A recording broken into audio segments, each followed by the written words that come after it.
Hey guys, it's George from ALM Fitness, and in today's video I'm going to talk a little bit about weights versus resistance bands and which one is better. So when it comes to resistance band versus weights, we've got obviously two different things that are going to provide some resistance to our exercises. That's the point of both of them. And for this kind of explanation, to show you the kind of pros and cons, if you like, I'm going to demonstrate using a bicep curl. So a nice simple exercise that we can all kind of understand so that I can show you the benefits of either one. So let's start off with a resistance band. Now, when we're using a resistance band for a bicep curl, for example, very similar to other movements, we're just going to stand on the resistance band. Now, your resistance band might not be a full kind of circle, a full loop. It might just have kind of two ends to it, in which case you do the exact same thing. You just stand on it and you hold the band like this. Now, when we're doing the band bicep curl, what we're trying to do is we're just trying to bring our arms up and then slowly back down. Now, as you can see, you could imagine already without even kind of doing it yourself, that as I bring this band up, it's getting gradually harder because the resistance band is gradually getting more taut. So at the top, this is the hardest point of the movement for me now. And as I come down, I'm feeling the tension on the muscle, but it's gradually getting easier. And at the bottom here, probably a little bit before the bottom, at this, I'm really hardly lifting any weight because it's really quite slack. And at the bottom, obviously, I've got no weight at all through my bicep there. And then again, getting harder, easier, and then no weight. So that's one thing about the resistance band, is the resistance is variable. It changes throughout the movement. Now, this can be a positive and negative thing. It's good if we're focusing on certain sport-specific movements and we want it to be harder at the top of the contraction.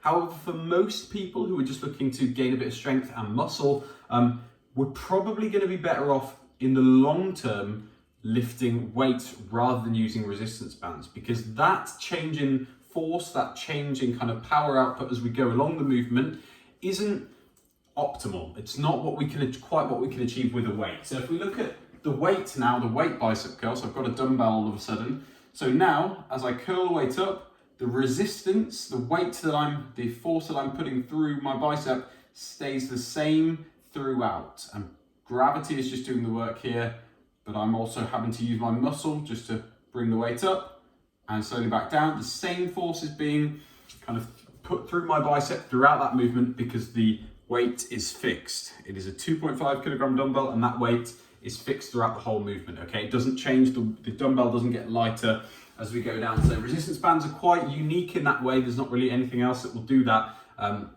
Obviously, unless you had a dumbbell that was falling apart as you brought it down and then building itself back up on the way up. I'm not sure how that would work. But yeah, essentially, there are a couple of issues based on what I just said that we can run into if we do use resistance bands.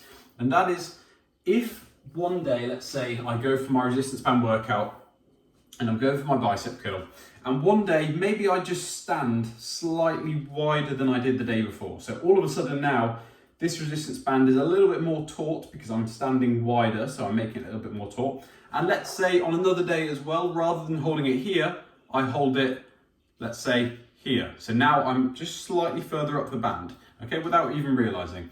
So all of a sudden, this movement, I may have just added, half a kilogram or a kilogram, or one day I may do the opposite and I may accidentally take off a kilogram or half a kilogram. So you can see how it's really quite difficult to then get that progressive overload and continue to progress long term when you're using resistance bands, because again, the weight is so variable and there are lots of different variables you have to control when you're thinking about progressing. Whereas with the dumbbell, I just pick the dumbbell up, I know that's the weight I'm getting, and as long as my technique's good, I'm going to be pretty much lifting the same amount of weight every time.